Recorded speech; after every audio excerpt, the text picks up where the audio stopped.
Ladies and gentlemen, big hell news.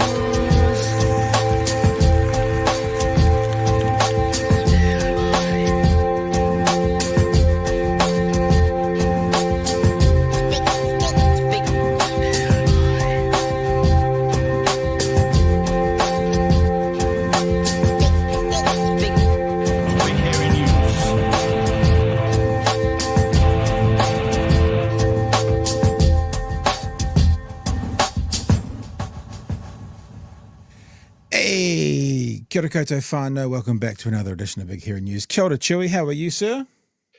I'm a tired wee sausage. It's been a big What? day, Pat. Why are you a tired wee sausage?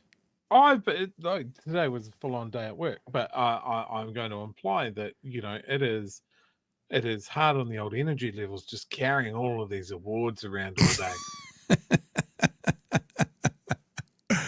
All these awards, the ones that you get emailed about, and we don't like. Yeah. You know, when you get radio ones, they look like that. You know, New Zealand Podcast Award. Oh. Yes. Thank you very much, people, for your kind words today. Me and Chewy got tagged off the chain through Twitter and through Blue Sky and on the Facebook page as well. It was cool. We're going to talk about it in more depth later on because there is some really interesting conversations to be had that these awards get given out on the same day that Spinoff says, warning, guys, we're about to go broke. You know, so there is actually a conversation to be had about media, about independent media, about, finances in media and that kind of stuff as well, which we will get into. But the only thing I said, I picked up the phone today, Chewy, and I phoned Bomber, and I went, how fucking dare you win a gold and we win a bronze? How dare you? You are our opening show and you get the gold and we get the bronze. No, obviously I was kidding. A lazy one night a week. 1 night a week, 30 weeks of the year. How dare you? No, we're all very excited. And look, there's more to talk about because it's an interesting twist in the podcasting world that may be because the listener's choice is obviously based on you guys voting, so thank you. But the News and Current Affairs or the Current Affairs Award is based on being judged. And in that category would have been Spinoff, would have been RNZ, would have been ZB. They all would have been in there. So maybe they're deciding to slightly, we've been talking about this for a while, but acknowledge what is actually a podcast and what is just a repeat of a radio show. So yeah, it was all of that. Now we're about to say we've got a special guest now.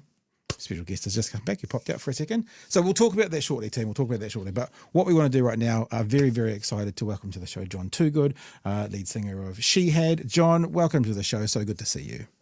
Kia ora. How are you going, guys? Yeah, we have a good day. Good day. How about you? Yeah, really good day. Yeah. What did I do? I picked up the kids from school. And we did division. Did long division with my son this evening, and he finally got that. Great. So it was a win all round today. Yeah.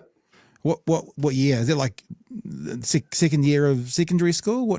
Who's doing long division? No, he's 9 years old. So really he's starting early. Yeah, he's always been into maths, man.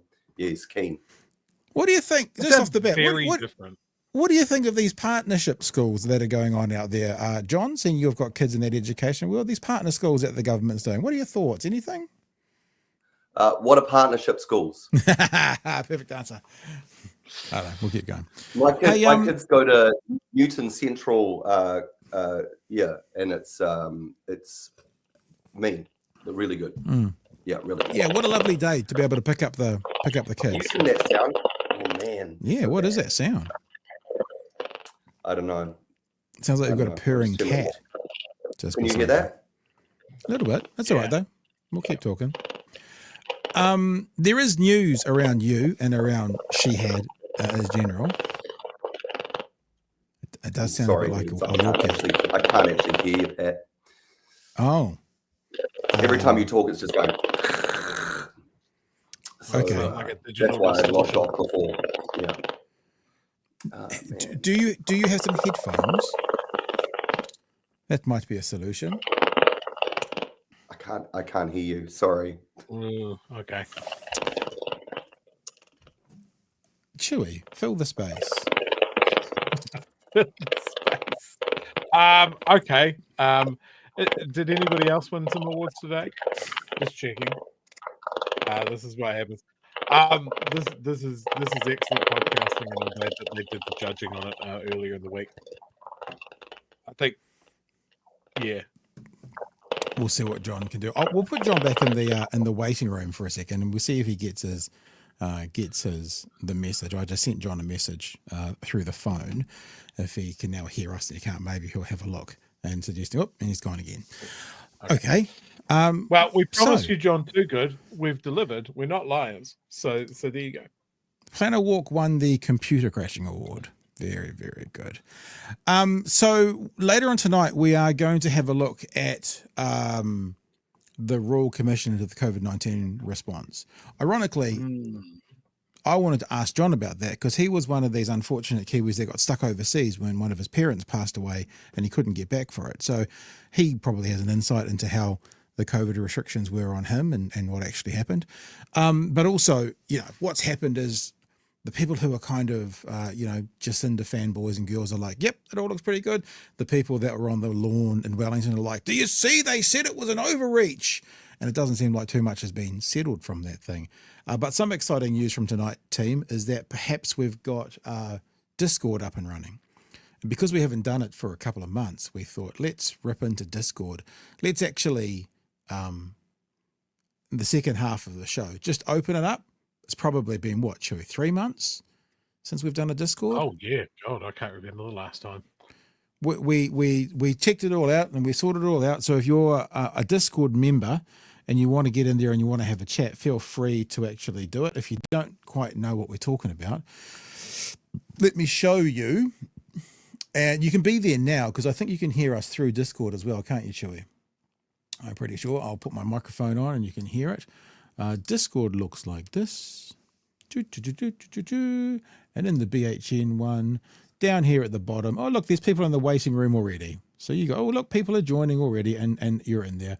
I'll turn my mic on, and as far as I understand, if I put my mic on, people will be able to hear what we're saying in Discord as well. So you can hear us in there, and there is a waiting room right there. And well, should we test it to see if it's working right now? Because that might frame the rest of the whole show. Because we're going to wait to see if John comes back on, and if he does, we'll continue with that conversation. So maybe we should just grab Planner Walk, because we know Planner Walk's over these things, and we'll spend a couple of minutes there, and if John comes back, we can then dump Planner Walk. So why don't we do that? I hope you're ready, Planner Walk, because we're going to come and see you right now, just because you're going to help us test the system. That's how we roll here. Take your mic, unmute your mic, Planner Walk, and say good day, and we'll see if it's working. Hello there. I can hear you, so it's a question of whether you hear me. Yeah. Can you hear Chewy? Chewy, say hello. Hello. Yes, I can hear Chewy. Oh, there That's you good. Yeah, it's all working. Discord is working, and whilst we're not technically going to be doing this till perhaps the second part of the show, whilst we give John a few minutes to see if he's going to come back on, what have you Discorded in for? There's a lot that's happened over the last few months, hasn't there? Yeah, for sure. I didn't really have any particular thing to say, but the Royal Commission into COVID-19 was something I read a article on it, and yeah, it seems like there's going to be a second part, which I think is going to be the. It starts tomorrow and takes another couple of years. So part one's been released today. That's Winston and Axe version of it. Yeah, because I saw that it said. One thing I saw that it said was that the first part of the way that we started the lockdowns was good, which I think a lot of people are going to ignore, especially the people that were in front of Parliament. Yeah. And look, I'll tell you what we'll do. We're gonna leave it there for now, Planner Walk. Thanks for helping us test it. You said you didn't have hear lots there. We know Discord's working, Chewy. So when the time comes for Discord to be Discording, we can let people in and we can do some Discord, which sounds like it's going to be fun. And really, guys, there's 3 months. You can just have at it. We'll have a chat with John. We'll then go into a couple of quick stories we're going to do, and then we'll open up Discord and whatever you want. So head to the Discord. I'm sure Kiwi Skirts put some domain names in there, some addresses in there already. And when you're on Discord, just go to the bottom corner here into this waiting room that if you're watching, you can see. Sit in there and we'll get to you in the second part of the show, or just wait and at the second part of the show sign up. So when we try this again, we'll pretend this hasn't happened and we'll edit it together and no one will know that first bit just happened. Let's welcome to the show from Shihad, Jon Toogood. Jon, good. Hello. Can you hear me? Yeah. We can hear you. Yeah. Yay. Good stuff. Cool, man. I've got my headphones on, so. Tell us, this is sort of the Shihad-y news at the moment, about this. You've made the announcement that it's going to be, it's time to over and out. Yeah, man, we've been talking about this for about 2 years, and so it's not new news to us. It's new news to everybody else. Yeah. But around the time of Old Gods, when we released Old Gods, which we all love, we thought it was a really solid, modern rock record that we could vibe with, and sort of said exactly what we wanted to say. But then we basically scheduled a tour, like all the other artists at the time, had to postpone it, scheduled it again, postponed. Then finally, when we got around to doing it, it was about, quite a few months later. And we were still in love with it, which is great. But it was like the idea, I think the idea of touring around the world and spending 8 months away from home, and my 6-year-old and my 9-year-old, and everyone's got young kids, and it's just like, man, no one wanted to do it. No one really wanted to put that time in, and that record, it deserved it, and it was like, at that point we just like, right, we've got to think about this. So we basically started 2 years of talking, really being really open with each other, being really honest with each other. And that was the conclusion we came to, was basically, rather than, be weekend warriors about it, we'd rather go out on a high. In my opinion, I reckon Five Eyes and Old Gods are two really strong statements. And it was, we just thought we'd go out with a bang rather than a whimper, Is it because, did I read in the article 36 years? Is that right? 36 years. So we met at Wellington High School, and Tom was the guy that gave me a copy of AC/DC Highway to Hell and a copy of Metallica's Ride the Lightning, and said, learn this. And he also gave me Man of War, which was terrible because they had a song called All Men Play on 10, and I just couldn't vibe with it because they were dressed like Vikings. But I would definitely vibed with AC/DC, and I vibed hard with Metallica Ride the Lightning. I loved that record and still love it. And I still love Highway to Hell, actually. But then it was just, we were away from there. So it was I was probably 16. I'm 53 now. So yeah. Over that 36 years of being somewhat of a band, I'm always interested in, how especially New Zealand musicians survive. How much of that time is like full-time muso versus how much of that time is doing other things as well, income-wise, that sort of thing as well? Yeah. So basically, when we found out that we could play as a band and that we had, 3 other like-minded individuals who wanted to go on that journey, it was just a matter of time. I think we were all basically trying to give up our day jobs. Tom worked in Kingsley Smith Music Store. I worked in Chelsea Records. And it was like, I think it was around the time I was working in Chelsea Records, and I got a fax from Billy Gould, the bass player from Faith No More, who was a band that we loved. And I thought it was a joke at first, but he'd heard our first album that Jazz Coleman produced, because they were massive Killing Joke fans. And they basically said, come on tour with us through Europe. And it was at that point we went, okay, we're quitting our day jobs. And basically we earned less than the dole, but it was all worth it. And as long as we got, a slice of pizza, we were doing what we loved. So yeah, we didn't mind. I want to throw the ball to Chewy, because he's certainly more of a Shihad and general aficionado, as you can see over his left shoulder. Because I do have other questions about the future. Chewy told us a story last night about how he embarrassed himself immensely. No, I didn't. In front of you in Wellington one night on 3 separate occasions on the same night. I don't think he wants to tell that story again, but Chewy, thoughts, mate? No, questions, comments? That never happened. Look, I'm going to tell a story on behalf of my brother now. Oh, good. You guys played an orientation show down here in Dunedin, and you were my little brother's first introduction to a live rock show. Awesome. And we snuck him in because he's underage. He was trying so hard to blend in, but not stand out and just be cool, and just standing in front of the sound desk and going, yeah, this is pretty good. This is pretty good. I grabbed him by the shoulders and I rammed him straight up to the front of the barrier, and I left him there. And I didn't see him for an That's hour. pretty hardcore, bro. He That's came out brutal. looking like he had gone to war with the biggest grin on his face. And like, we have always been fans, and I would agree. Five Eye was an album that I didn't see that coming. It was, yeah, man. It was such a big sound. And seeing that video of seeing Jazz in the studio with you, just like a hype machine, and actually hearing him on tracks yelling at you. You can hear him. You can hear him all over the album. It's so good. It's so good. He grilled us, man. And Old Gods, just really following on from that, man. Like, talk about finishing on a high.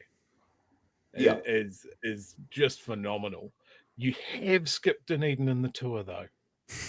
Yeah, and for some reason that seems to be happening a lot. It happened on my solo tour as well, which caused a lot of people to message me on Facebook very angrily. And you know what? It's just, I think it's to do with venue availability. And it's not that we don't like Dunedin. We love Dunedin, and we've got lots of friends down there. And I mean, it's the home of some of the best New Zealand music that ever came out of New Zealand. So, I mean, it's like, that's the home of Shane Carter, you know, who I'm a massive fan of. And so, yes, we would love to be there, but it just hasn't worked out. That's all. Wanaka, though, we can just go up the road, Chewy. Wanaka, they're playing Wanaka. You can go to Wanaka. Yeah, man. Oh, that's not a bad idea, actually. Do you think the venue thing? Sorry, a little bit of a tangent here. You mentioned the venue thing down here. Do you think that that's a problem for a lot of places? That clash of finding a viable venue? You've got to find the right size venue for whatever you're doing. Like, so for my solo stuff, I want to play in front of 150 people, maybe just in a nice dingy rock and roll bar. There was a place that held maybe 80, and then you go up to Sammy's and it's just too big, you know. It's just like, it doesn't have all the tiers, you know, that it needs to for developing artists. And that's just that. I mean, that's a problem all around the place. I mean, COVID smashed the hospo industry, smashed it hard. You know, it was hard going, not just for the venues, but for people that work there and all the technical staff. And you know, it was a nightmare for our industry. And I think a lot of people are, you know, still trying to find their feet, man. I mean, this economy is not helping at all. You know, it's tough out there, man.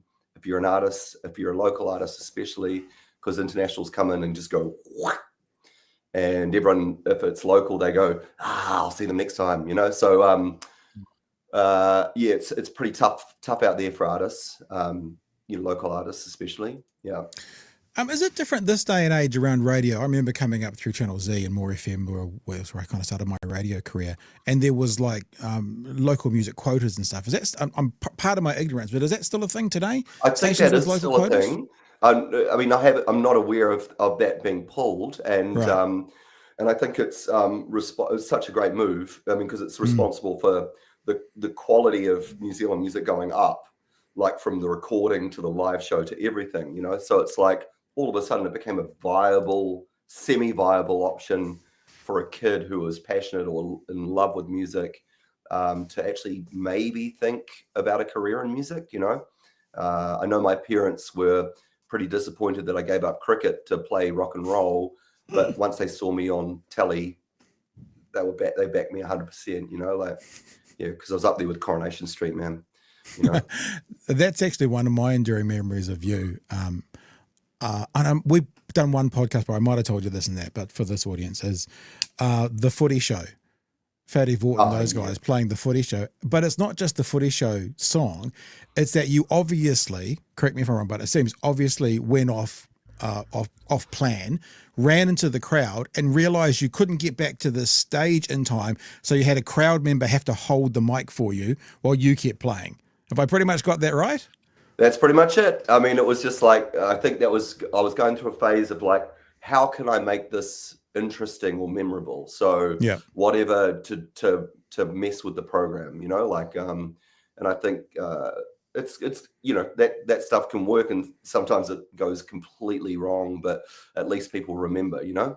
Yeah. Well, remembered, what was that, 25 years ago, 30 years ago? Yeah, I remember it. There you go. There you go. You've been talking about New Zealand music a little bit. I'd like to know from you, who's your favorite? Like, if you were, and I know when you say who's your favorite, it's hard to always think, but who is that band or those people that are at the top of the echelon for you? They're on the what is it called, America? The President's Faces, the Mount, whatever that is.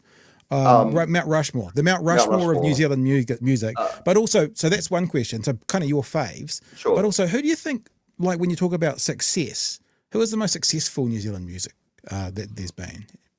Well, I think it'd be hard to look past Neil Finn. I mean, he's managed to be an international success, and broke out of that. A lot of the times that, you know, New Zealand bands get big in New Zealand, and then you go over to London and you play in front of a whole bunch of Kiwis who are living in London rather than playing it to Londoners, you know. And he managed to break through that. Another person that's done that, I think, is Marlon Williams, and another person that's done that recently is Aldous Harding. Now, so for me, like, to listen to at home, Aldous Harding is my artist of the last 10 years from New Zealand. I've seen her play in Melbourne, and it was like watching someone who was channeling, you know, like it was like, she was better than what normal life would be normally. And, you know, and those records, they're big for us, you know, like the Designer was a record we listened to in this household when my daughter was born. So there's a line in it that says, "Look at all the peaches." So our daughter was called Peaches for the first 4 years, even though that wasn't her name. Nice. But, you know, it's like, I just think she's magic. Like, she's got something really special going on. And I find her music really inspirational. Yeah. I like that you mentioned Neil Finn, because I've been having this conversation in my head. Sorry, I apologize, Chewy. Sports analogy coming up. I've had this conversation going on in my head of the greatest basketball player of all times versus the best basketball player of all times. And I think they're different people. I think the greatest basketball player is LeBron James because of his longevity as much as anything but the best ever is Michael Jordan. And I wonder about this, because you said Neil Finn, talking about one of the most successful, because I always thought straight away in my head, probably financially the most successful would be Lorde. But she's still sort of at that, but kind of at the, not quite the start, but, you know, maybe you need longevity to be in that greatest conversation. You know what I mean?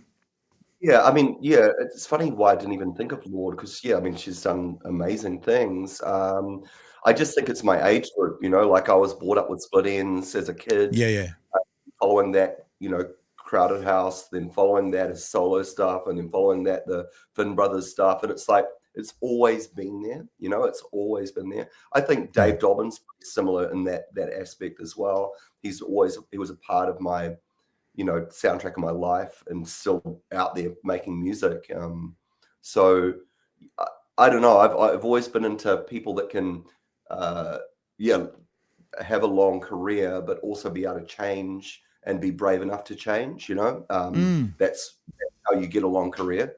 You know, I mean, there's been albums we've released that we've watched our audience drop to half its size that it was on the album previously, but we had to do that because we had to reimagine what Shihad was each time. And that's why you've still got a band 36 years later. If we did the same thing, we'd be bored shitless, you know? Yeah. Do you still think about the band as Shihad even when it was Pacifier? Like, in your head, when you think about that moment, are you like, we were still Shihad? Like, how do you think about the band of those time periods? Well, I mean, I was the last one to fold, and it was 6 months of like being hounded by record companies and managers and and everybody. And it was just like, I think I just got to a point where it was like, I just got to get these people off my back. And so what did we do? We basically went through a billion names and we hated them all. And then we were, what's our biggest song overseas? Well, Pacifier is, not thinking that, you know, in America it means a dummy. And it was like, well, it's just like, but I mean, it was all bad news for me. Like, I didn't enjoy it. Our audience certainly let us know at each show. Every encore was Shihad. And it was like, I think we did it for 2 years, and then there was a big show in Perth, and I was sitting backstage with the guys, and it was like the chant was going, the Shihad chant, and I just turned to them and went, fuck America, we're just going to change our name back. And that was it. And that was it, you know. And for the young people watching, we should probably explain there was a moment in time about 25 years ago where the word jihad became very prominent in the American vernacular because of a couple of buildings that came down. So jihad, Shihad. Just for the youngsters who are watching and kind of going, what are they talking about? So there you go. Maybe kind of last question around music, maybe a little bit, but tell us about this, bro. Tell us about this new. I've been listening to it on Spotify. It's loving it. I'm loving the vibe. Tell us about it. Awesome. So basically, I was living in Melbourne quite happily with my wife and 2 children. Then the COVID thing happened, went into, I think, one of the longest lockdowns on the planet. Melbourne was particularly strict.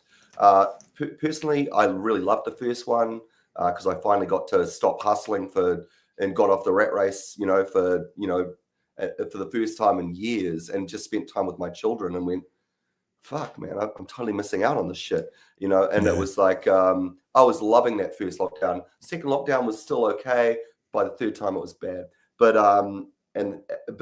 anyway, in amongst all that, I get a call from my brother in Wellington saying, Mum's really sick. She'd been battling with Parkinson's for years. Mum's really sick, and it looks like she's going to pass away. And I just racked my brains to try to get back there, and there was just no way to get back there, man. Even the borders between the States and Australia were closed. And so long story short, I basically ended up having to say goodbye on a phone. And I'm not the only person I've met that have similar stories like that. But I found that highly traumatic, highly surreal. When my dad passed away 12 years previously, I was right by his bed the whole way. My body saw it. I knew it had happened. But when you're talking to someone on a phone, it's not quite real, So, but that was my mum. And also because I was the youngest of 3, I was the one that had to be she held on in a coma for like 12 days, waiting for me to come back. And no one could explain to her that I wasn't going to come back. So I had to be the one to sort of say, hey, Mum, you've done a great job. You can let go now. We're going to be fine. So that was the job I got out of the 3 kids, which was tough to do on a phone. Anyway, following that, when we came out of lockdown, I was touring in Aotearoa with Shihad, and then the Omicron thing happened, and so I got stuck away from my wife and kids in Melbourne for 3.5 months. There was no flights going between the 2 countries. I couldn't let them know when I was coming back. On top of that, I was staying in Wellington with my sister Zoe and my brother-in-law Campbell, and a week into that, my brother-in-law Campbell got diagnosed with a really aggressive terminal cancer. So that was, I was at the coalface of that with my sister, holding it together there. So brutal. Finally got home, decided to move back to Aotearoa. Just my wife said, never again. We don't know how long this is going on for. Let's move back if we get an MIQ spot. We got an MIQ spot. And then we're like, well, I can't go back to Wellington because after living in Melbourne, which is 4.5 million people, it's just going to be too much, and the entertainment industries in New Zealand it's pretty much in Auckland or, Tamaki Makaurau. And so I didn't know anything about, I've been to Tamaki Makaurau a million times, love it, great, but I've never lived here. So I just was in MIQ, Googling best primary school, Auckland, and then got out of MIQ, and did our first grocery shop and went, oh my God, we've made the biggest mistake of our lives because it was so expensive. But then we got used to it and it was cool. And Dana, my wife, she's Sudanese, and She has family living out in Flatbush, which is east. Yep. I didn't know anything about the cultural landscape of NZ, so I end up signing a tenancy for a place in Howick. And so I've never lived in such a, like a true blue national stronghold. And it was a real eye-opening experience, like it was very quiet, no graffiti on the walls, which was very weird coming from Melbourne. And everyone was, our neighbors were beautiful. Like, it was really good for me. Like, it actually was really good because I grew up in arty-farty, progressive Wellington, moved to arty-farty Melbourne, surrounded by artists the whole time, and then finally come back to my home country, and I'm living in a very conservative suburb, pretty much, and yet I was still meeting people that I could relate to and I can understand, like, I'm a bit older now, so everyone's got their kids and stuff, but everyone's quietly, cautiously friendly, but keeping to themselves, and I'm not used to that. But it was, however, a really good place to reflect for me. I set up a studio downstairs and I started writing just to make sense of all this personal carnage. I couldn't understand it. I couldn't process that trauma of saying goodbye to my mum on a phone. I couldn't deal with the fact that my brother-in-law was there and then he wasn't. And I've always made sense of the world via music. That's basically it. Music makes sense to me when the world is mad, and the world is mad, especially now. It's mad, and I just needed some music to say, it's okay, bro. It's okay. And that wasn't Shihad music. That wasn't what I needed, Shihad is there to rage. It's to rage against injustice, and it's to rage against, inequality, and it's to rage against, ignorance, and but this wasn't what I needed. It was very local. I need some really local, small, gentle music. And so I started writing it, man. And that was, I think I got 8 songs in and I was like, shit, man, I think some of this is probably the best lyrics I've ever written. Wow. And it might be quite cool to share it with people. So I played it to my record company and they agreed, and they put it out. Yeah. And I'm really in love with that record. I find it very comforting. Yeah. I was going to say, I do want to stop your flow there, but sure. I understand the thing about the parents. My mum, 2018, passed away of motor neuron disease, and obviously there's a terminal time period. And basically, she went into the hospital at one point, and we knew she wasn't coming out, and so I got phoned. It was a Monday, and it was like, get on the first plane. You got to get up here as quick as you can. Get on the one. And I don't know what it was, but I had this thing inside me that went, nah, she's going to wait. Yeah, she's not going anywhere. I'm the baby. No shit. She's going to wait. Not a problem. No, I didn't like take 3 weeks then and go on a holiday, but I got the flight that was in the afternoon, got up there in the evening, walked into the hospital. And what did she call me? Oh, I walked in, my hair was like this, my beard was like this. And she goes, oh, the wild man of Borneo.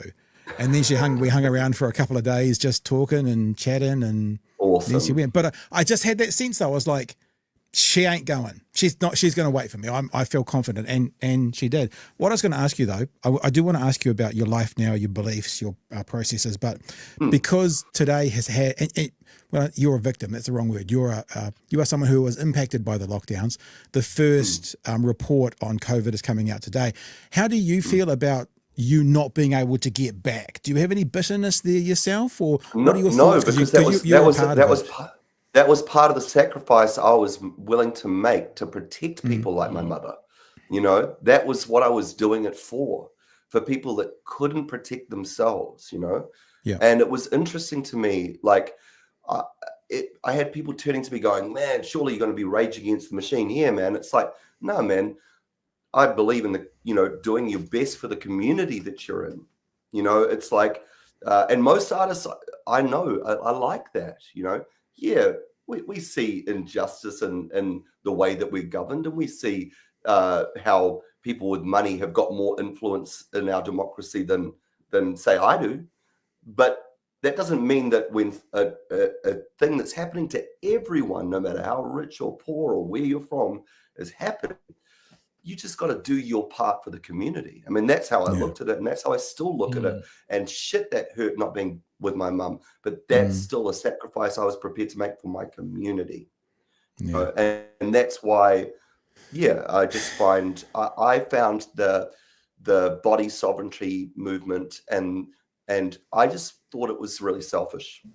That's pretty much it. You know, I can understand it. It was a traumatic time, and everyone processes trauma differently, and that's how they decided to process it. Yeah. But that wasn't the way I was deciding to process it. I was going to do my part for the community, and it never changed. I was sitting in Botany Town Square, eating St. Pierre's sushi with my kids, and a guy walked up to me and said, "Is it true that the government tortured you?" And I was like, "Is this guy fucking serious?" He was serious, and I said, "No, that is not what happened." And he was talking about the fact that I was on those billboards, the 2 shots for summer billboards. And then when I said no, he was like totally flabbergasted and just slowly walked away. And I was just kicking myself afterwards, thinking, "Fuck, I should have said yes. Can you give me $500?" You know, like. But it was like Facebook had come into the real world. You know, like you know, and it was like there's a lot. That really was a traumatic time for everybody, man. And you know, but people chose different avenues and pathways to go through for dealing with it. And I think Facebook was really damaging to a lot of people's psyches and a lot of people's minds, and that isolation and that need of human connection, but in the wrong places, you know? It broke people, man. The people are still broken. Yeah, and it broke relationships within families, and it broke friendships, and it broke everything. You know? And it's still going on. We had Dr. Gary Pienda on last night talking about, you know, there's this outbreak of whooping cough in New Zealand at the moment, and the government announced it the same day that they announced a whole bunch more cuts to the health system. And I put a clip out today on Twitter, and because he told us, and I have to be careful to make sure it's not telling stories out of school, but he hinted at the fact that some doctors are concerned about speaking out. And it seems that they're more concerned now under this government for getting like hauled into HR sort of thing than in general. So he told us that story. So I put that on Twitter today. And of course, the first response was, "Were you as concerned about all those doctors around COVID who also got shunned by society?" I'm just like, you guys, like, firstly, it's over. But, you know, it's so completely different. People are still, when I say broken, there's going to be people who have had an experience like yours, who are still heartbroken but accept it. And then there's other people who are like broken because they were on those parliament lawns, literally wearing tinfoil hats, and they still believe everything is against them. There's that as well, which is still going on. It's like a finger trap, though. The harder you pull against it, the tighter it becomes, and it's really hard to pull people out of that when they're in there. And in fact, the more you attack them, the more entrenched they become. So you can't use logic, and you can't use shaming them. You can't, that's not going to work. You've got to appeal to the universal humanity in them. And it's hard. I understand that that's hard and it takes time, but that's the only way through this shit, man. I mean, like, if you're on the good side of the force, love is the long game, man. You know, it's just, that's it. You know, as soon as we start playing by the bad guys' rules and go for the quick kill, we're just as bad as the bad guys. So it's like, you've got to, it was traumatic, and I understand how you can get in these jams, and I can understand the need for connection, but it was, it's dangerous for social cohesion, and it's really not healthy for society in general. We've had a lovely journey down the music line. I would like to, if you're okay for time, to keep you for a bit more, just to talk about where you are in life and stuff today. Before we do that, because there are some Shihad comments, I want to put a couple of these up because people have been lovely and offering super chats. Gareth says, "End of an era for me with Shihad. I still remember hearing it on BFM's Hard, Fast and Heavy show in the late 1980s and writing to Shihad to order their demo cassette. Loved them ever since. Thank you for your super chat. That's Karen. a So deep cool, cut. man. Deep cut. Man, those demo cassettes, I hand wrote all the track listing and everything, man.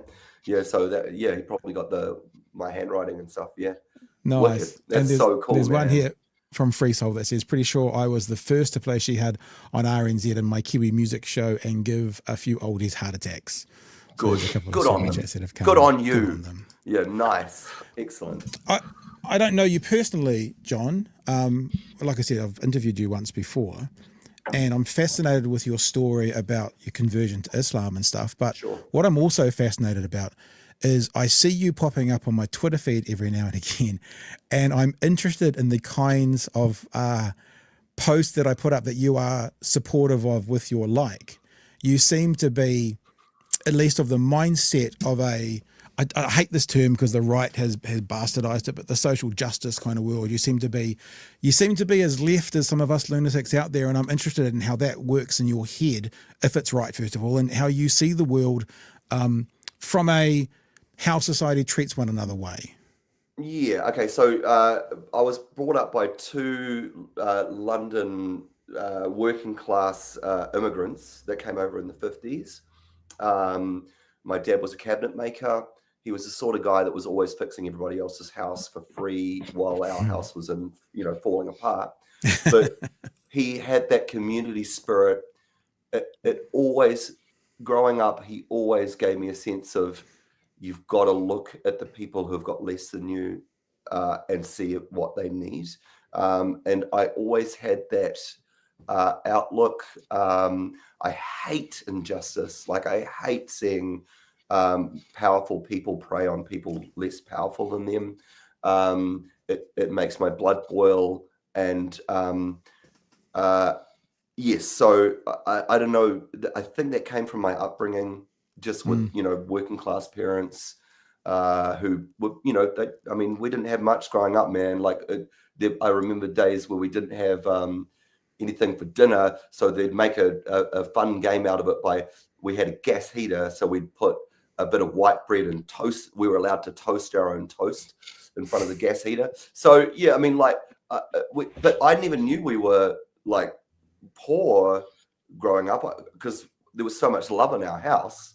I never felt like I couldn't do anything with my life. My parents always made me feel like whatever I chose to do, if I was passionate about it, I could do it. And it wasn't until I went to high school and met people who had, were financially better off than our family, that I was like, oh, is that what that is? Okay, cool. But I don't know. I just always find the idea of people with influence and power preying on people with less influence and power.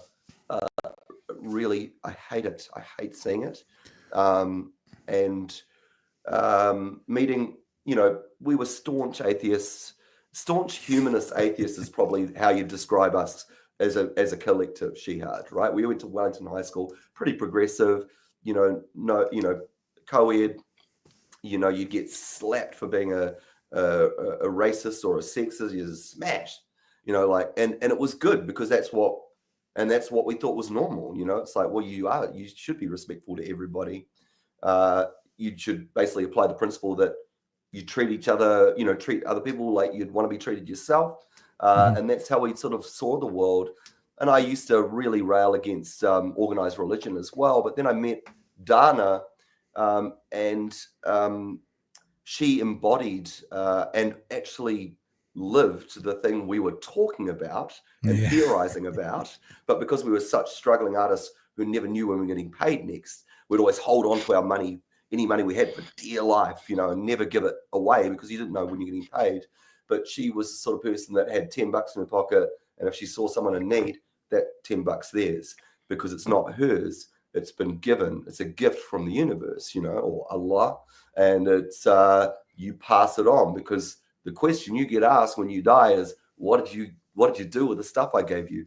And if you sat on it like a dragon, hoarding gold, you're probably going to the wrong place, So Yeah, so probably when you put up something that's dealing with that stuff, I'll like it. I'm a bit of a voyeur on Twitter, man.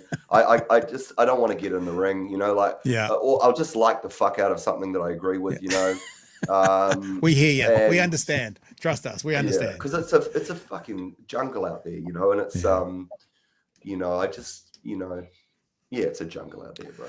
What I hear you saying when you're talking about the people who you're better off than is you're talking about vulnerable people, looking after the vulnerable. Mm-hmm. And I see that through many religions. And even though some of the religions, like I was brought up Catholic and stuff, and some of those religions I think are misrepresented by the people who are a part of it. Sure. If you look at the pure teachings, you look after the widows and orphans. Yeah. You look out, you give the person the shirt off your back. That's what I read in those kind of holy book sort of thing. But I was wondering, speaking of the vulnerable question, what do you see when you look at the government we've got today? I just think you basically got a guy at the top who's not really acting like a leader, who's basically he's not, I don't think he's an evil man, I don't think he's a bad man, but I do think that he lacks empathy for people who haven't had the life he's had. And that's purely from experience. I just think he's grown. He was born in Howick, brought up there. He was even got to come and speak at. I got an email from my daughter's daycare while I was out there saying, "Hey, your local MP." This is before he was Prime Minister. Is going to come and talk to the kids about what it's like to be an MP. It's like my kid's like 3 years old. It was just a photo op, and I was but in fairness, no way. But in fairness, that might have been the level of his experience as a politician. Maybe he needed to pitch it to that community just because that's I don't know, all he knew about it. Maybe. But I just thought I'm not having my children used as a photo op for him. Yeah, definitely. But I do think. But I was tempted because I knew he had 7 houses at that point, and we didn't own one. And yet me and my wife were working our ass off, going, surely we should be able to afford a house for our children. And I just thought, how is a guy with 7 houses gonna have any understanding of that experience of not being able to afford your own home for your own family? No matter if you're even making decent money, how are you supposed to empathize? How can you make policy when you don't actually have that experience? And I think that's coming through in the way he's governing or not governing. I think he has shown himself to be a bad politician in the fact that he's given way too much power to Seymour and way too much power to Winston, but probably more to Seymour. Seymour's an ideologue and he's dangerous. I think he's dangerous because he believes his bullshit, and his bullshit is based on a fundamental inaccuracy of the human, what it's actually about to be human. Basically, it takes into no account history. It gets rid of history, and then therefore can't address inequities based on the history of say a country like Aotearoa. So it's that modern American libertarianism, which is it's bullshit, and it doesn't take into account for past injustice or people who start the race further back than you did, and it's not real. So he's dangerous. Winston, I think Winston will say whatever he needs to say to just keep getting that ministerial wage. The baubles of power. Yeah, I mean it's pretty basic. He's used to getting that much money per year, and he'll just keep doing it. What is it now? It used to be the Chinese. Now it's the vaccination people. Now it's it's whatever it needs. He just needs 5%. It's very cynical, but at least you know what you're getting with him. Seymour's the dangerous one, and the fact that Luxon's an empty vessel means that Seymour's got more power in the situation than the vote that he got warrants, and it's a bad situation. Personally, it makes John Key's government look like ninjas, like these guys. This is tragic, but it's almost comedically tragic, and it's like, it's so bad you've got to just laugh at times. But then you're going, but people are getting hurt by this as well, so I can't laugh. Yet it's a bad situation. Yeah, it's a bad situation. Hey, just one more question from me. I knew you were sorry, all right. I think we found a third host, Pat. No, look, I just got one more question, and then I'll shut up and Chewie can talk to you. I'm going to get in trouble for all this, but whatever. Yeah. Yeah, we'll clip it and amplify it and make sure everyone knows your terrible views, John. What about what we saw in the Hikui last week? What about this government and Indigenous rights and stuff? That was the first time I felt proud of being a New Zealander for a long time. It was like, yay, man. I was so proud. I was so proud and so beautiful to watch that many people together with that much joy and that much love. And you know what? I mean, I honestly think, I remember catching a flight from, I think it was Taupo or something like that. And I sat next to this real nice guy. He knew I was in Shihad and he was just down there for the cricket or something. And he was a National Party supporter, but it was right when the, Seymour had said, let's, get rid of funding for, school lunches for underprivileged kids.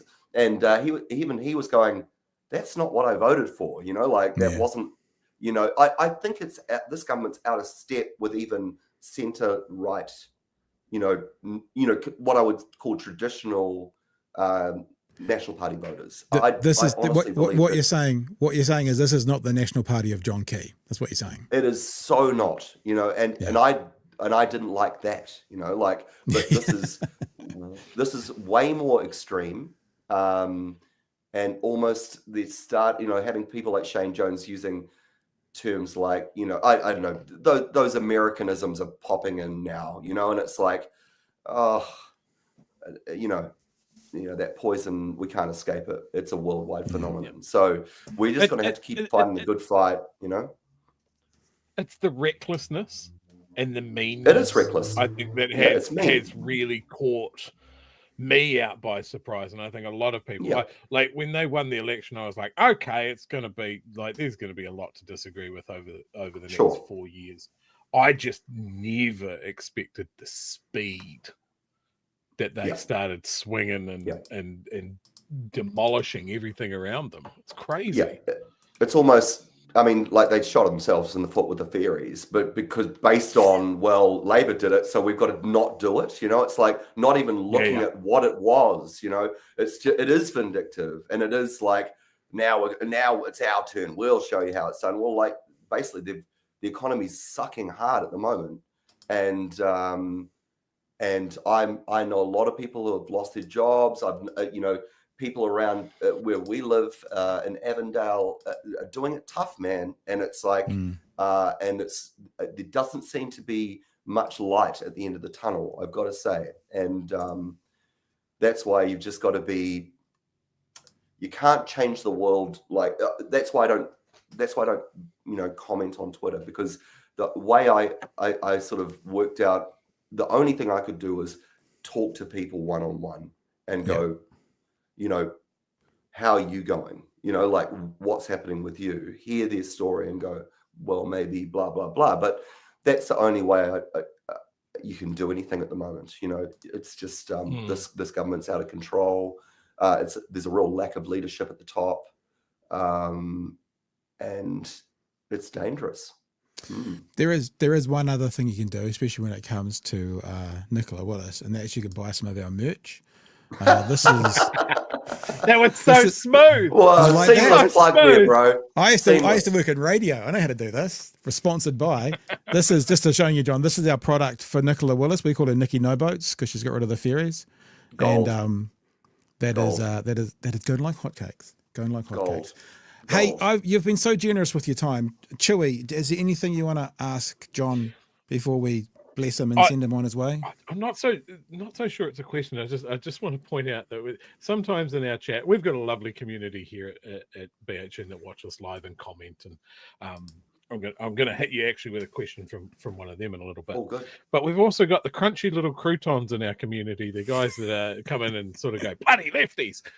One of them's just realised that you might be a lefty. Oh dear. And it's making me laugh because I know that there's a through line through most of your albums. Thin White Line, All the Young Fascists.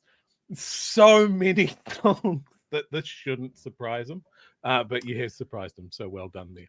Yeah, no, I mean, honestly, when Old Gods came out, bro, like I got people going, I will never listen to Shihad again.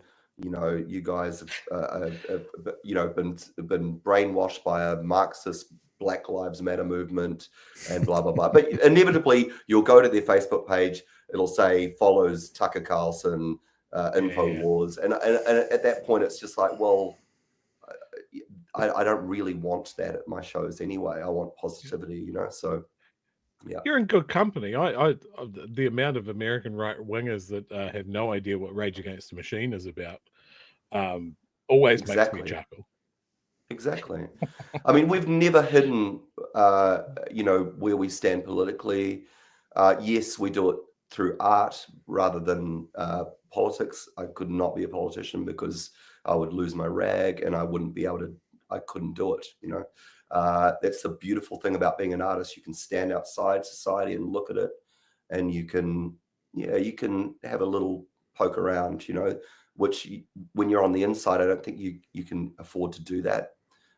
There's good people still in politics. You know, there's still people trying to fight the good fight, and yeah, it's not for me. But yeah, I think there's a physicality of rock that definitely makes people see past the lyrics at times, you know, and but yeah, I just find it quite surprising that they haven't picked up on that because my lyrics are pretty straight up, you know. Yeah. Well, look, as I said, thank you so much for being a part of what we're doing. Peter Symes says, such a good conversation. Just ordered Jon's new album. So there you go. You've made a matter of sense off this conversation with us today, probably. Well, maybe dollars, singular dollars. That's really good. Sorry, Chewy. Peter's also got the question that I wanted to throw your way. Cool. Love to hear Jon's opinion on physical media versus Spotify, and I guess in general streaming. Absolutely. So streaming, it's so convenient. I mean, honestly, like you know, being able to just go, oh, Kendrick's got a new album, cool. Let's listen to it on the way to school. Let's go, bang, and that's great, you know. And then you know, but I still love that interactive thing of getting a piece of vinyl, taking it out of its case, putting it on the thing, watching the needle hit the thing, and then the music comes out, and then you've got the lyric sheet in front of you. I love that immersive experience. So I do both of those things. I just oscillate between those two extremes. I think, yeah, I mean, yeah, I don't think artists make much money out of streaming, but it is a good way to reach people with your music. I think, I think if you really, really want to support an artist, the physical thing is probably the good thing to do. But then you've got to have something to play on. And go to their shows. It's the same as always. The big artists do well everywhere, because I once looked up what an artist will earn off a Spotify play, and it was something like 0.00003 to 0.00005 cents a play. Yeah. So I worked it out as a 0.00 whatever it is for the average, and I did it on Ed Sheeran's, the number of plays he's had. It was over $100 million. You know, so the big guys are still the big guys, and even though you know those big guys would have done that with CDs last time, it's just a shift for them, isn't it? It is a shift, yeah, for sure. Final tour, Chewy. Do you want to read it out for us blind old men? Oh, okay. There we go. Starting, well, that'll be a good show. December 29th in New Plymouth. Wanaka, which I have just bought tickets for while we were talking. Awesome, Chewy. Yes. Wanaka? That what looks date's like Wanaka? a hell of a... Wanaka is the 4th of January. Cool. So that's definitely worth a mission. I've seen you play in Christchurch so many times, and I know so many people in Christchurch love Shihad. So that show's going to go off. I think the whole tour is going to go off. I think people knowing that it is the last shot, and as I said, going out on a high, the vibes will be impeccable. Got my tickets. Yes, Kim got a ticket. Yes. Yeah, there you go. Nice one, Kim. Oh, and the other thing I wanted to say, the title for the new album is like there's always a sweet spot when it's a good album name, and it's good. It's a good cover as well. Like, I think you did well, mate. Yeah, that was a shot taken at the Blue Pool, which is the southern end of Piha. I've always had a fascination for the west coast of Tamaki Makaurau. Like, it's when I used to not live here, but I had to stay somewhere. I used to stay with Moana Maniapoto out in Muriwai, and Nice. she's a really good friend of mine. I think she's fantastic. She fights a good fight. And she speaks the truth, which I love. And we just got on, and I always found writing out there really, really good. So I just thought, yeah, let's go out there and take photos, and you know, the universe just gave us that lighting. There's no trickery to that shot. It's just, so that's a for real shot. It's a real shot. Because those waves in the background are things I'm just like, holy crap. Yeah, they're huge. So it's a place called the Blue Pool in Piha, southern end.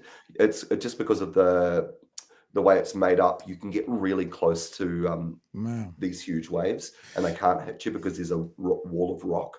Yeah, it's cool. Piha, for people who don't know, Piha, West Auckland Beach, kind of surface spot out there. My parents had experience. We had friends who had a batch like on the Piha beach, and my mum and dad used to travel for insurance conferences, and they'd go to Hawaii for an insurance conference, and there'd be a notice on the beach that said, water's dangerous, no swimming today, and all the Kiwis are going, we swim at Piha, that's nothing, and they just all pile into the water and swim at Waikiki and stuff. So yeah, it's a special spot.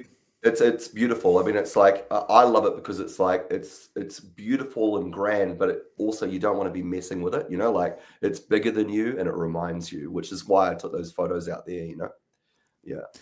Hey, John, it's been amazing. Awesome. We've kept you for far too long, but good, it's sort of what we do. It was great chat. It was cool. And so thank you for spending time with us. Good luck on the tour. I'm sure there'll be some sad moments with the thing wrapping up as well, but there'll probably also be lots of joy, because it's always exciting to think about what's next in life and what's the next stage in life. I am going to get I'm thinking I don't have a record player yet, but I want to buy one. Maybe yours will be the first vinyl I buy. Dude, either get a Project or a Riga Planner 1. Those things sound wicked. I mean, it's still under $1,000, but it's still a bit of an outlay, but bro, it'll reward you. Yeah. Sounds amazing. Yeah. Hey, John, thank you so much for joining us. If people want to follow you, find out more about you, where's the best place to see you online, sort of thing? I usually keep my Facebook page up to date. It's just Jon Toogood with no H. Yeah, John. It's been an absolute pleasure. Thank you so much for joining us. Guys. The audience has loved it, and we'll see you on Twitter. And thanks, Chewy, for your support, man. It's wicked. No worries, man. Appreciate it. I'm going to shoot my shot here. I missed out on the reprint of Killjoy. You don't have any, do you? Yeah, well, we are actually chatting about merch items, and I was sort of like bringing up vinyl with the guys because I think that's the ultimate merch item personally for me. But it's just such a nice thing. Even if you don't have a turntable, you can stick it on your wall. It looks great. But there is part of that thing where you go, well, buy it. There's only 500 copies, and then if you turn around later and go, well, actually, there's more. Yeah. You know what I'm saying? So, but you can always try discogs.com. But last time I checked on there, I saw one selling for about $500. So I've got an alert on it. Yeah, it can get pretty steep. Yeah, it can get pretty steep. Hey, so we'll see. I'll see what I can do. There you go. Hey, very last question. It's just a yes or a no. It's a very important question for me. This is going to determine whether the interview's been successful or not. When you take that photo, is there actually a guitar in that case? There actually is. Oh, there is? Yeah, there is. Yeah, I was hating it because like walking on sand with boots, it's just already hard work, and then it was even more hard work. Yeah. A true rocker can never leave his guitar behind, eh? Absolutely. Always coming with you. Hey, John, thanks so much for joining us again, mate. It's been an absolute blast. A very different show for us, but loving it. Loved you to come on board, and thanks for what you've done, and congrats on the career, and we look forward to some more of the new stuff as it comes through. Awesome. Thanks, guys. All right. Awesome. Cheers, mate. All the best, John. Thanks so much. Whew, that shot was amazing. Oh, yeah, okay, you can breathe now, can you? Yeah, I saw Paula in there something about fangirling. No, I held it together. It was very professional. There we go. There we go. Chewie is fangirling and flirting. How cute. And probably effing shameless. Love it.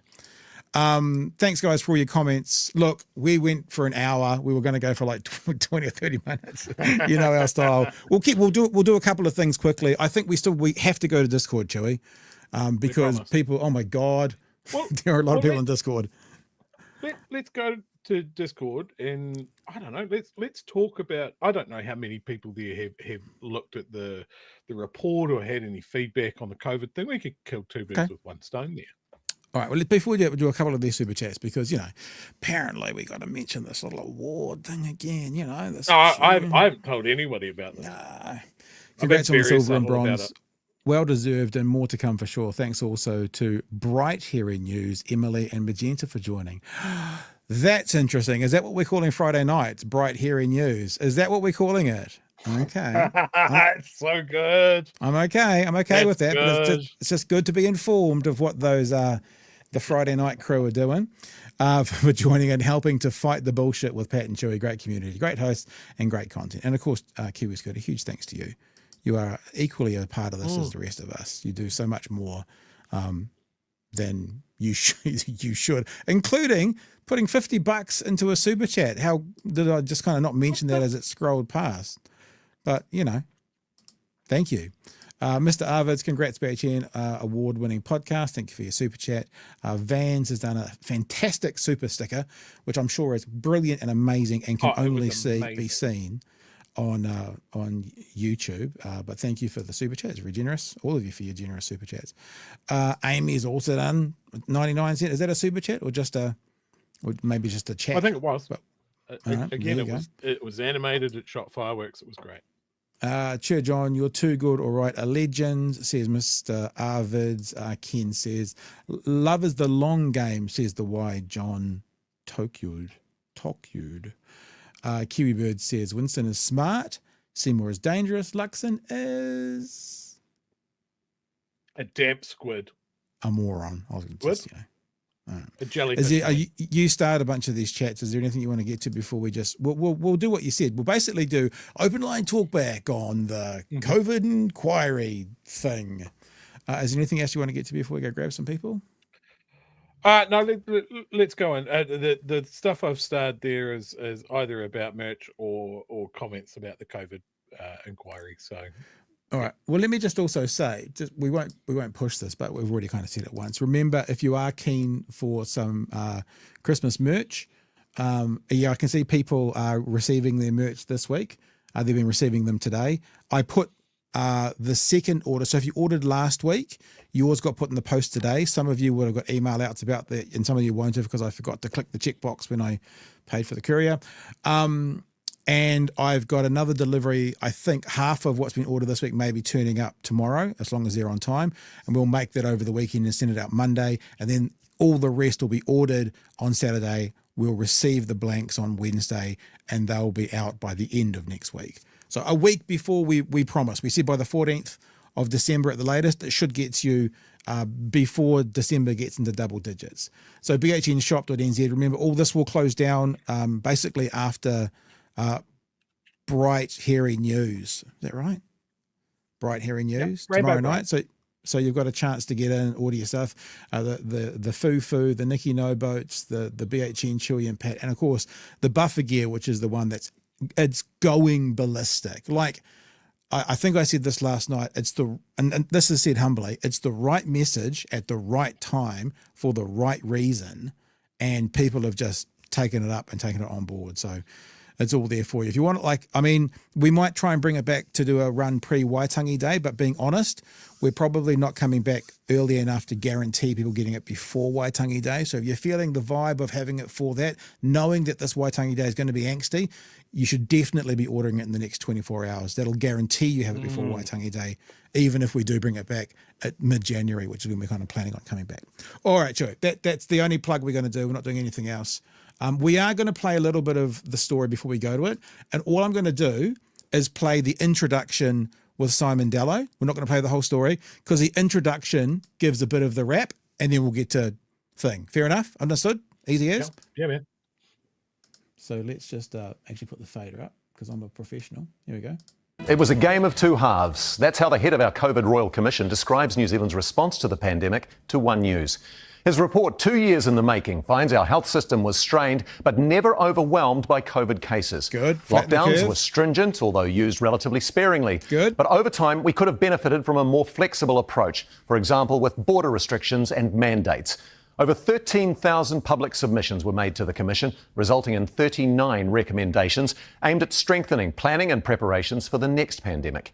Corazon Miller has more. There you go. So that's not enough of an overview, but because we're already going long as we were, let's just do that. And then you don't have to only talk about that report. You can talk about whatever you want, but I think Chewy's got a good idea about, if you've got a thought about that, jump on whatever it's called. What's it called?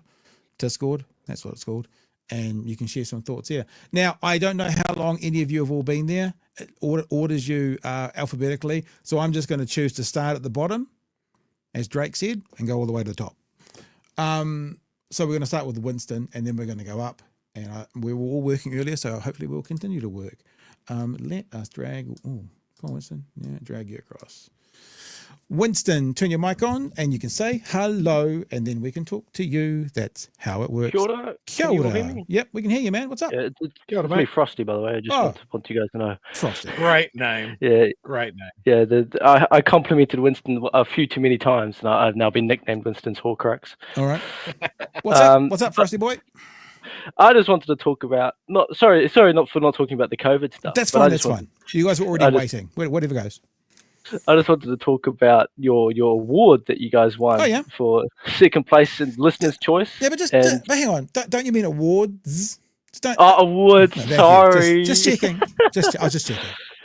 Yeah. Second place for Listeners' Choice and third place for Best Current Affairs. Yeah. There we go. Congratulations, guys. Yeah, thank you. It is actually, I'll be honest. I'm unbelievably surprised about the current affairs because Neither of us stuff were expecting that one. stuff's in there, RNZ's in there, ZB's in there. Like I know how award shows go. Quite often there is the big backslapping, like sort of the industry saying hello to each other. So I'm really surprised, but also we are stoked. We're genuinely stoked for it. Yeah. I can imagine, like, you're competing with Bernard Hickey. You got one place down below Bernard Hickey, that great economist, and then two places down from Bomber and your best friend Damien Grant. But I just thought this just spoke to the fact that because I read I listened to Media Watch by RNZ, and this just speaks to the fact that Kiwis now are trusting more local news over the offshore invaders when it comes to a lot of overseas news media coming in, and about how podcast and radio seems to be the thing that never dies. A bit like Winston Peters in politics, it always somehow finds a way back into the ears and faces and minds of Kiwis. But it just shows that podcasts are on the rise because they're more personable, and people feel like they aren't being heard, and the podcasting world is a way for that to happen. I'm going to interrupt you because I like what you're saying because it makes us sound good, but I will just also show you so everyone's aware. This is the New Zealand news commentary. So we're at number 4 at the moment. But you're talking about number 4. But you're talking about the international. Look, Megan Kelly, Tucker Carlson, Matt Walsh, Charlie Kirk. So Dan Bongino. So they are Reuben Report, and they're all right. This is what I was saying the other day. They're the right wing, international right, and when it comes to news and current affairs and opinion, are something like 9 of the top 20 podcasts in the world. Yeah. So yeah. it's not. I like what you're saying, and I kind of agree. But we also got to approach it with the reality as well. Of course. Yeah. And it is said, according to Kiwi Trust, the news is that it has settled, because for the longest time there was a massive increase in a lot of offshore, international, multinational companies coming in the media, and a lot of Kiwis watching that, like Netflix and like YouTube. All of this stuff is international. But from, I think it was the 2022 survey showed that 42% of Kiwis watch Netflix. And then the last year's one or this year's one, I can't quite remember. I could be getting my dates muddled up. Is that only 38% of Kiwis It's gone down watching a bit, Netflix? So it's going down a bit. It's settling down, and people are actually listening to, because they feel heard with podcasts, and that's what's being lost with a lot of these big, conglomerates coming in. People want their voices to be heard, and that's what the left really needs to tap into, because the right have been very good at, to give the right some credit, their social media campaign. I mean, just look at National. Didn't, like, Christopher Luxon said he had 7 social media people running his team? I mean, the right have been just hammering this down, and I think the left need to kind of up their social media game, if you get what I mean. Look, Frosty, I think you're exactly right, mate, and it's absolutely true what you're saying. In fact, it's the exact conversation that we've been having in the past kind of 3 or 4 days about how the right does it better than the left, and the left needs to pick up their game. Andrew makes a point here as well, says this is because Stuff was doing. Stuff doesn't like public comment on issues. BHN encourages conversation. I think what we've done is built community as well. Like some other podcasts out there which can remain nameless, who are still done mainstream, they don't understand how to build community. And true, to be honest, we didn't really understand that either, I don't think, but we have managed to do it, learn as we go sort of thing. And I think that's a huge part of it. I mean, when you're talking about Stuff, I understand why they did it. Like, I think when it comes to a lot of news organizations, I wish they wouldn't allow comments. When have you gone into the comment section of a story and got more out of that story because of it? Yeah. I can't remember the last time, but it is a sounding board for every kook and crank out there. And that's great for those news orgs. It drives engagement. It drives clicks. Yeah. But that's the wrong reason to be doing it. Hey, Frosty, thanks for calling in, mate. Appreciate your kind words. We'll keep trucking though and say hello to Rajan. Rajan, come on in. Control base to Major Rajan. Is that the song? Hello, can you hear me? Yeah, man. What's up? Yeah, Kia ora, how's it going? Kia ora. It's doing good, man. Yeah. Just wanted to congratulate you on the awards and just the work you've been doing this year. It's been all great. Thanks, man. Well, we got what have you? We got 13, I think, or 12 shows to go total, including the. I have to keep thinking this over. Bright Hearing News as well. Maybe we've got 13 or 14. Yes. Oh, on that, by the way. Yeah. I'm here with a mission. I would like to publicly take credit for 3 different catchphrases on the show that I'm pretty sure I've originated all of them. Okay. The first being Bright Hearing News as the name for the Friday show. By the way, good job to Chaos and Magenta on Chaos and M's on that. That's been great. But yeah, I started that. And the other is the working group as the pre-show. well done. So that means you're taking credit for their gold, are you? I'm pretty annoyed that our pre-show got a gold and we didn't. Geez. Yeah. What the fuck's up with that? And just the fact that Damien Grant is getting an award is. Yeah. But we're very excited for Bomber, and I'll tell you what, it was lovely to talk to him today. Guess where Bomber's going to be on Waitangi Day, Joey? Where's that? At Waitangi. Waitangi. Yeah. Oh, nice. Yeah. Anyway, you're still saying there, sir? Yeah. Okay, last one is probably the biggest one, and I'm expecting royalties for this one, frankly. Labour bad. Labour bad. We still I started that, and I'm expecting royalties for it. We still don't know who did Nikki No Boats, eh? That came up somewhere in a chat, I'm sure. I did not start that. Yeah. So maybe we don't want that person to come forward because maybe they will claim some kind of royalty or copyright or something on that. Yeah. Maybe, perhaps. Hey, Rajan, thanks for your support. What do you want to see happen on BHN before the end of the year? What do you want to hear from? Who do you want to hear from? Who's your faves? Probably Hana, to be honest. Okay. Yes. True. Hana. There's some other international people that will be cool to have on. Probably not in the next 2 weeks or so, but just some point in the future. Like Kyle Kalinske would be great to hear from. Yep, I'm talking. Or like talking. Owen Jones, the UK, maybe. There's a bunch of people across the ditch it'll be nice, cool to hear from. Cool, man. If possible. Hey, thank you for your support this year. Thank you for being a part of what we're doing. We genuinely, I don't know, this can sound smarmy. Hey, if it wasn't for you guys, we'd be talking to ourselves. But it's actually true. So thanks for being a part of this. We've appreciated seeing you around. Thank you, guys. Look forward to continuing on. Sounds like we're wrapping up for the year, Chewy. Is this our last show? Have I just decided this is our last show? No? God, could No. you imagine? Could No. you imagine the chaos? No.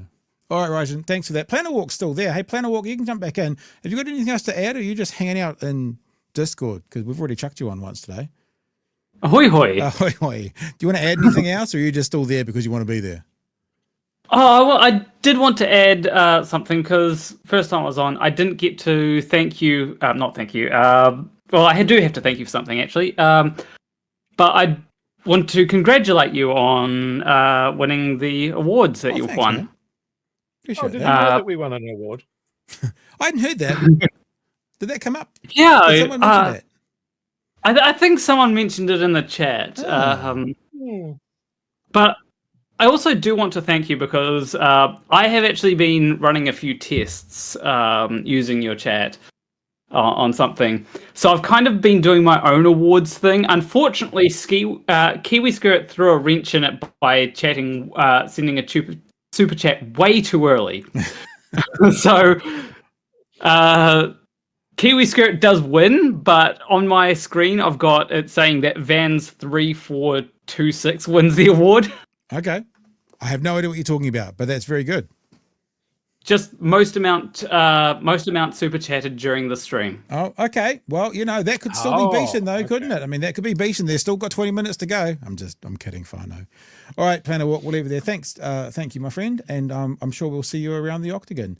Who have we got now? Detective Kilmer has jumped in with us. Hello, Detective. Yeah, how you doing, guys? Yeah, good, man. How you? Good, mate. Oh, not too bad. It's actually Detective Rogers. Just I changed the display picture. The faceless patron.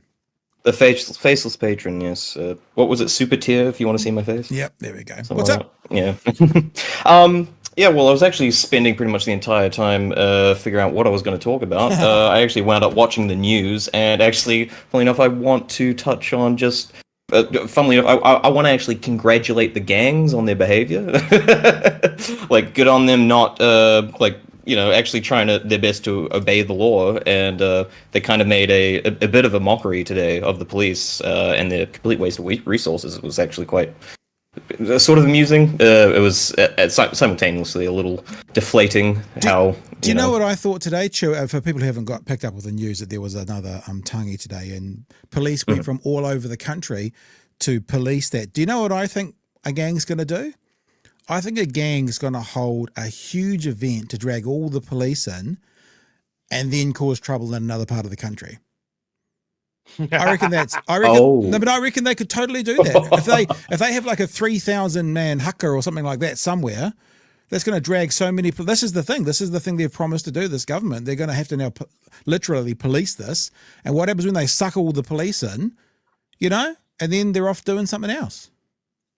Yeah, no, it's definitely a concern. And I'm just speculating whether or not I've already felt an effect of it, but I've had a few instances where I've had to engage with the police over the last few weeks, and I've had, a lot of, there's nothing we can do, yada yada. One of them was literally like, this person had been going store to store. He'd gone to like a mobile, so there was definitely camera footage. So it was definitely enough they could pursue, but they just didn't want to say we don't have the resources. Rather, they just said, look, there's not enough evidence to follow this up. And as well as being on the 105 line, I joked that they were going to maybe potentially disconnect that to save funds. I actually tried to raise a police report through that and update one. They just hang up on you and say go to the website, which I thought was a little, what if I was disabled, or perhaps, there's probably many instances where that's not convenient. But anyway, just want to point that out, highlight that. And on that topic, I've been flirting with the idea of a BHN, sort of fake gang patch type thing, but wasn't sure if you'd be too averse to that because potentially having your logo on a gang patch might not be the most Well, I'd appealing thing. I'd be more worried if it infringed on like a gang's copyright than the police. Yeah. So just let's put that out there, shall we? All right. Yeah, don't worry. I went to design school. I know how to plagiarize and get away with it. All right, dude. Thanks for calling in. All the best. No worries. All right. Have a good night. Bye. You too, man. We've got Cheers, a couple bud. more. Auto Trot. Sorry, I did something wrong there. Now I've got to drag it across. There we go. Hello, Auto Trot. You need to turn your mic off and say, Kia ora. It's been going quite well. Sorry, hi, are you there? Yeah, we're here. What's up? Oops. Why can I not hear you? Oh, I don't know, but you might be monitoring us through YouTube and have to turn that Oh, off. that's could be a thing. unfortunate. Can't hear you out loud, and I don't want to get echo, so I'll just talk my shit at this point. Yeah, man. Yeah. Wait, hold on one moment. I think I just might be on Bluetooth. Should we? I'll tell you what, I'm going to put you back in that room, Auto Trot. You sort yourself out because there's one other person, Action Cat, in there as well. So you just sort out what you need to sort out. We'll test it again in a second. Don't go anywhere, Auto Trot. We'll come back to you. We'll give you a chance to sort it out. Action Cat. Come in, Action Cat. Turn your mic on, Action Cat. Say hello. Oh, Chewy, we're going so well. There we go. Hey guys, can you hear me? Yeah, man. What's up? Yes. Congratulations on your awards. Thank you. Appreciate it. And Thanks, man. I just want to wind back to last night when you guys were wondering if Luxon will still be blaming Labour in like 3 years' time. Yep. And they absolutely will. Yep. Absolutely will. Like, Luxon's response was absolutely Trumpian last night when caught in the contradiction, right, of taking credit for inflation, but none of the responsibility for unemployment. He just ignored the facts and repeated that Labour was bad, right? That is a Trumpian move, like a dark Trumpian move.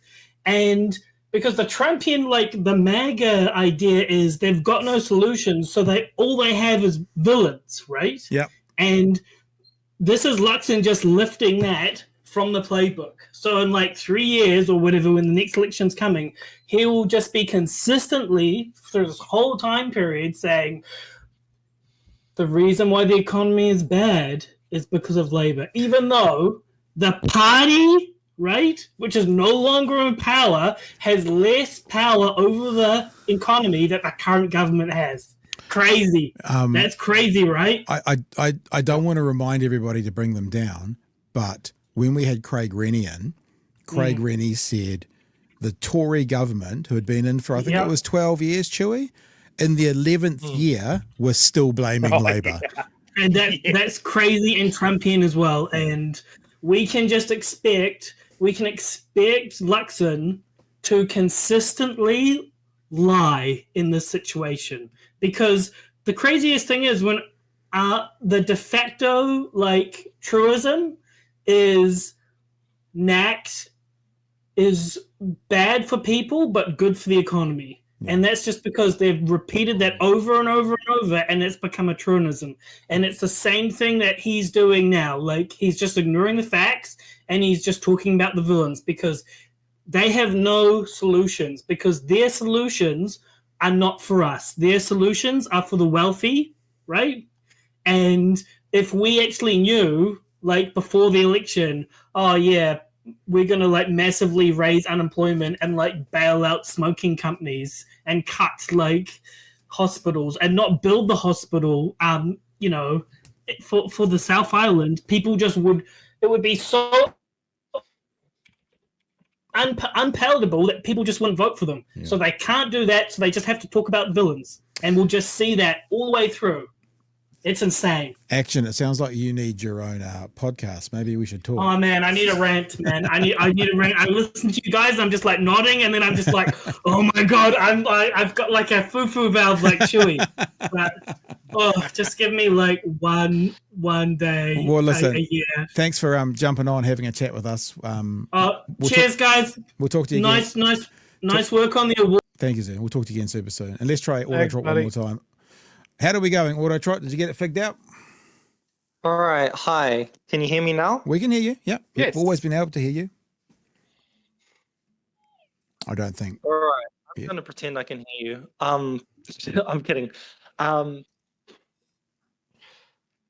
I wanted to talk specifically about Jon Toogood, and basically, like, I think his love and peace idea about conspiracy theorists is great, but it ignores one specific fact, which is that it involves a kind of motivated reasoning, and the fact that, like, there are a number of conservative views. They're like anti-trans, anti-immigrant, kind of like taking advantage of the prejudices that people already have, and then trumping up the stakes in terms of like the reasoning itself.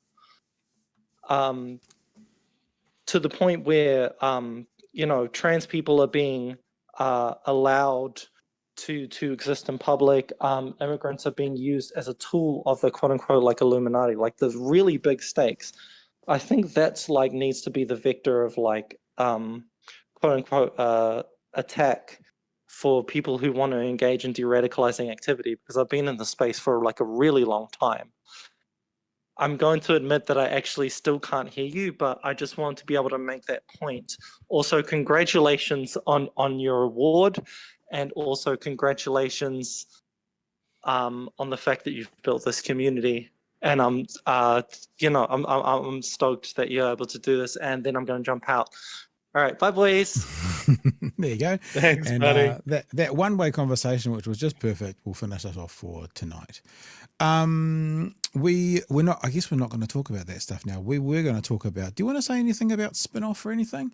I want to say one thing. This is because this is one of my things. So I saw David Seymour today when there was a tweet where the recommendation said, maybe saying we were a single source, the single source of truth, wasn't helpful. That's what the report said.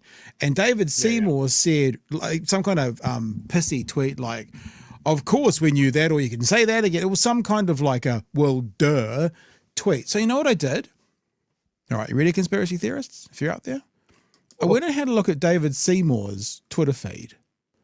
So Jacinda Ardern said that in March of 2020.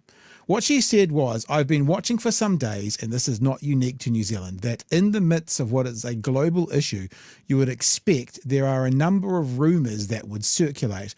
I am present on social media. I see it myself. I cannot go around and individually dismiss every single rumour. I see it on social media, as tempted as I might be. So instead, I want to send a clear message to the New Zealand public. We will share with you the most up-to-date information daily. You can trust us as a source of that information. You can also trust the Director General of Health and the Ministry of Health for their information. Do feel free to visit any time to clarify any rumour you may hear. covid19.govt.nz. Otherwise, dismiss anything else. We will continue to be your single source of truth. When you bring context, it doesn't quite sound quite so authoritarian, We will provide information frequently. We will share everything we can. Take everything else you see with a grain of salt. And so I really ask people to focus. Maybe I should get that tweet from Seymour. Give me a sec. Chewy, so does that sound quite, I mean, like, I still think it's a bit like, defund the police wasn't necessarily a smart way of saying things. Maybe she used the wrong sentence. It could have been said more cleverly, but people latching on to but that. when you get the context of her saying you will hear the truth here of the latest research rather than Facebook, it means something different. You talk, and I'll find this tweet. Yeah, so I found the almost a criticism of the press, the 1 p.m. press conferences to be really, really misguided. Like I can talk from my experience there, that I tuned into every single one of them because I wanted to know what was going on. Yeah. Like we were all at home. I wanted to know that the fact that we were all at home was making a difference, that those cases weren't climbing too fast, or that it was all having an effect. And it also, like, weirdly, it gave structure to a day. And lockdown days often didn't have any structure. You stayed up Yeah. to 3 It was an o'clock. You slept appointment until to 11. watch. You know, Yeah. who cares, right? It was a touchstone. I remember seeing that statement where she said the statement you just read out. Yeah. And I didn't take that as being authoritarian or that nobody else's information was worthy of paying attention to. But the people on the anti-side of it absolutely zeroed in. They were just, what did she mean by this? And I was like, well, the whole thing was she explained what it meant. You know, that there was something that you could go to and trust because there's a bunch of stuff out there that you can't. So yeah, I don't know. This commission, like with the release of this, I've kind of lost a little bit of faith. There was a lot of information in it, and it ultimately comes out to say we did a good job. Yeah, internationally, economically, from a healthcare position, there's a few things that maybe we could have done differently, and maybe there's something that we need to consider if we're in this situation again. So get your tinfoil hat out, because I have a great conspiracy theory for you, and it's based around the fact that, remember what we said last night? We said everybody in politics was on board. Now, March 2020 was the start of it, and I went, why would David Seymour say this today? The article is governments claim to be single source of truth during pandemic, quote unquote, unhelpful. Didn't say bad. What was the little toady saying at the time? He said, you don't say. Yes, so exactly, Chewy. He said, you don't say. And I said, I wonder what he was saying at the time. So what I've done is gone on his Twitter feed with the keyword COVID and gone back to the same time period. It looks to me, Chewy, that he has a COVID tweet on March 8th and then a COVID tweet on April 15. That's 5 or 6 weeks later. And then a COVID tweet on May 28th, 6 weeks later. And then June 8th.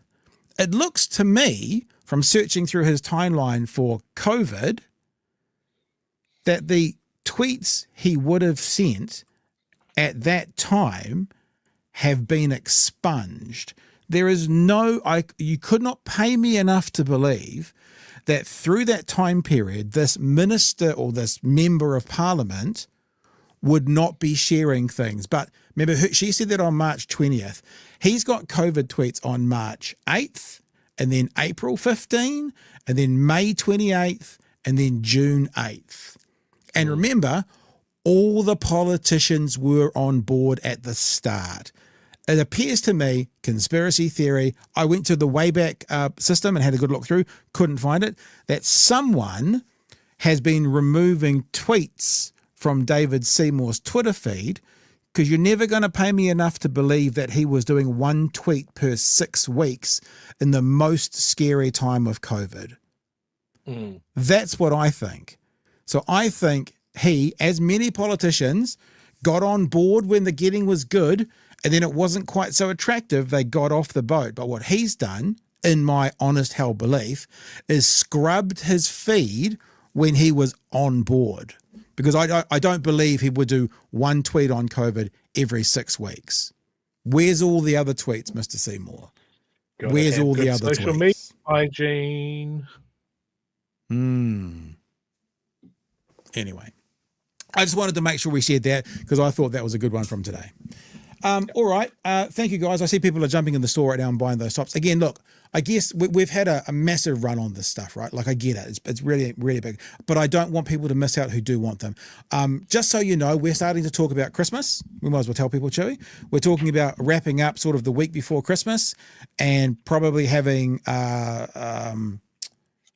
Bright Hairy News come back the middle of January, and Pat and Chewy come back the last week of January, and then we're here for a week, and then I get married and go off for 2 weeks, and Chewy and Bright Hairy News will figure out those 2 weeks what they're doing and how they're doing it. But like I said to you guys before, when I got COVID and went down and we finally realized we can't just disappear, that's why we've got on another show, and we will serve you guys through. I think it's only 12 shows that we're not here for if we follow those criteria.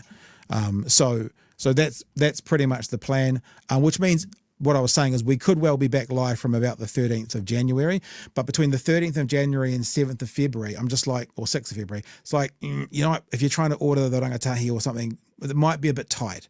So all I'm saying is I don't want you to miss out if you want it. I'm not trying to do this as a big pitch, like we want more orders. I'm just, for you, if you want it, you should definitely get it before sort of the end of the show tomorrow night. That's what I'm saying, Chewy. Mm-hmm. Anything else, sir? Yeah, I want to give a wee shout out. When I was looking through the podcast awards winners page, of which we feature twice. Did we feature on that? We did. I hadn't heard that. I got a quite a little kick. A very good friend of mine, he also won. Oh yeah, a Master Award. Damien Grant. Not Damien Grant. We're not friends. I will fight him in the street. No, my good friend Jez Brown, he has an excellent little podcast on Spotify called Interconnector. And it's just basically about he's interviewing his friends that he's met at music festivals and that he knows over in London and here in New Zealand, and just basically takes them through their picks of songs and the stories that tie them all together. And it could be about the songs themselves. It could be about the situations around those songs or where people met and that sort of thing. It is such a wicked idea.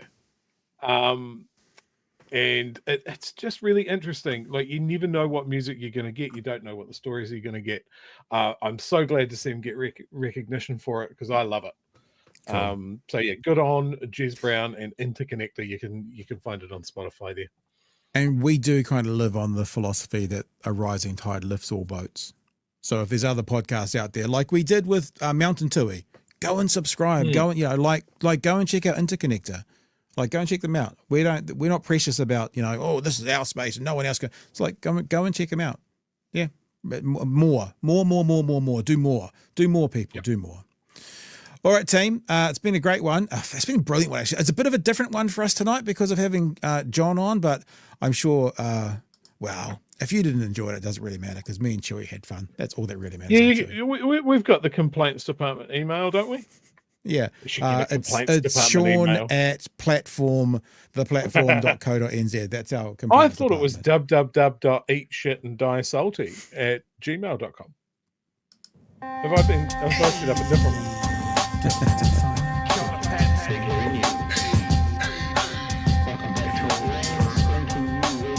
Help us settle a debate, whether it be thoughtful or funny, even if we're all creatures of hate.